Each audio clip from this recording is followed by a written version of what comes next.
I'm Lisa Bonnies, your host, and my guest for this session is Brian Smith. Our topic today is From Grief to Growth. The worst event of my life led to my life's mission. Brian Smith is a certified grief educator and a mental fitness trainer. He's on a mission to help people understand who they are, why they're here, and where they're going. And I'm so glad he's with us today. Brian, thank you so much for joining us. Welcome. Thank you for having me. Absolutely. Your story is so touching, and I so appreciate your willingness to share it. But let's start at the beginning. It's interesting that you're a certified grief educator when, from what I understand, you experienced an intense fear of death as a child. Do you know what caused that at such a young age? I think I do know what caused it. It's really interesting. Only recently did I realize it might have been my grandfather passed away suddenly. He was living with us at the time, and I'm 62 years old. This happened when I was about 6. I didn't think that really contributed to it at the time, but I think now maybe that was part of it. But my other grandfather was a pastor, and I grew up in the church, and I grew up in a religion that taught me about a God that was judgmental, a God that would send people to heaven or to hell. And I was very sensitive as a child. And so I just feared that I was going to die and be sent to hell. So that was the origin of it. And it continued until I was in my 30s.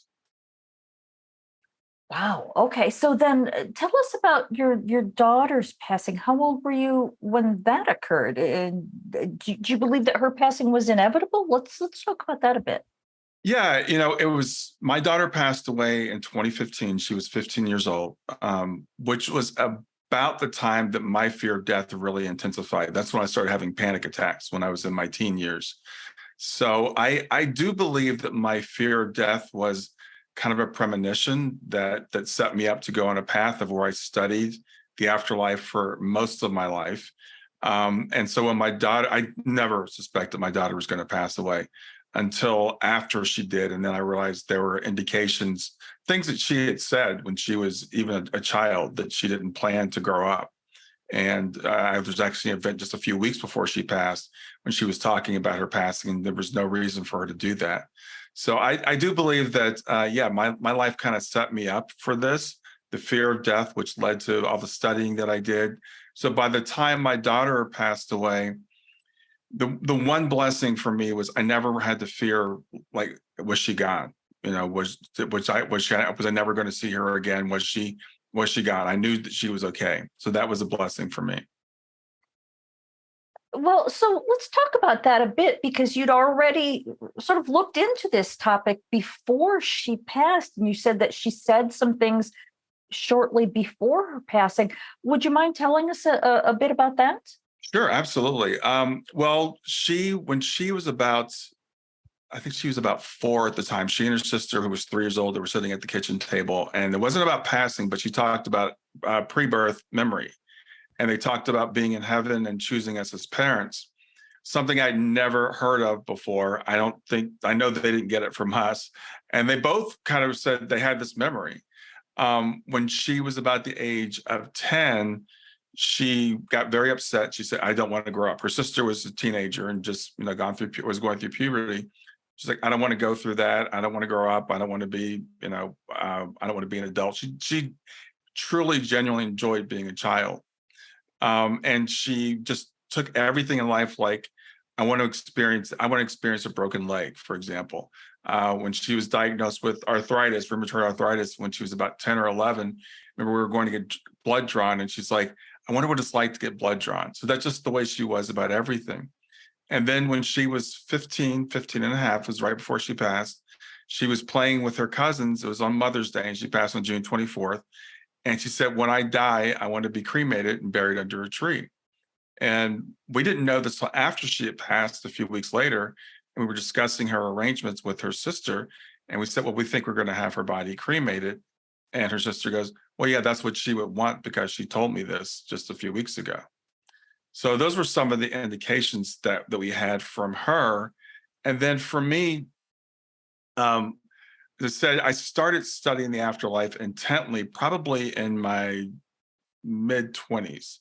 And I got everything I get my hands on about near-death experiences, mediumship, afterlife, philosophy, anything from science that supported it. I just really started studying it. So by the time when Shana passed, I was 54 at the time. I had a really good understanding of the afterlife, which is intensified, of course, since then. But I had a pretty good foundation when she did pass.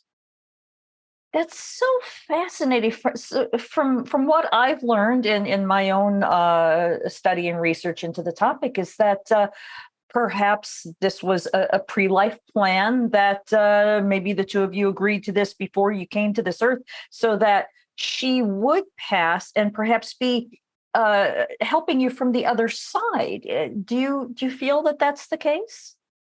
I do now. At the time, I had no idea about pre-birth planning. I had no idea about anything like that. And I've had several medium readings. I've been very fortunate. I've had some great mediums. And the first reading was with Suzanne Wilson, who's just phenomenal. And she said to me, Shana is saying that this was inevitable, that this was planned. And that was the first time I'd ever heard of anything like that. And of course, when you first hear this and it's when your child passes, it makes no sense because you're like, why would I plan this? And I jokingly now say I blame Shana for this because it seems like something Shana would plan. But I absolutely believe that we do pre-birth planning. And I believe that it's sometimes things happen to open us up, to put us on the path that we're supposed to be on. Mhm. Yeah, I know it's difficult to even say those words or suggest that kind of thing to somebody who's experienced the death of a loved one, because understandably it can anger them. I would never have agreed to experience this kind of horrific pain. So I appreciate your allowing me to ask that question. Now I know that you work with the Helping Parents Heal Foundation and also with the Soul Phone project. Has Right. Was it your daughter's passing that led you to doing working with these organizations? Oh, absolutely, 100%. Yes. With Helping Parents Heal, life, there's been a series of synchronicities in my life. So after Shana passed, someone said, you should reach out to this guy named Mark Ireland, who I had never heard of. He had lost a son. He had written a couple of books, and he was one of the co-founders of Helping Parents Heal. So I reached out to Mark. He was very generous with his time. He and I emailed back and forth. He actually gave me copies of his books, and I learned about this organization called Helping Parents Heal.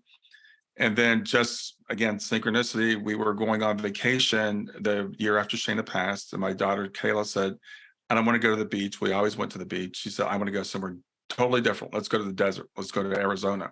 So we went to Phoenix, and it turns out that Elizabeth Blasson, one of the other co-founder of Helping Parents Heal, lives in Phoenix.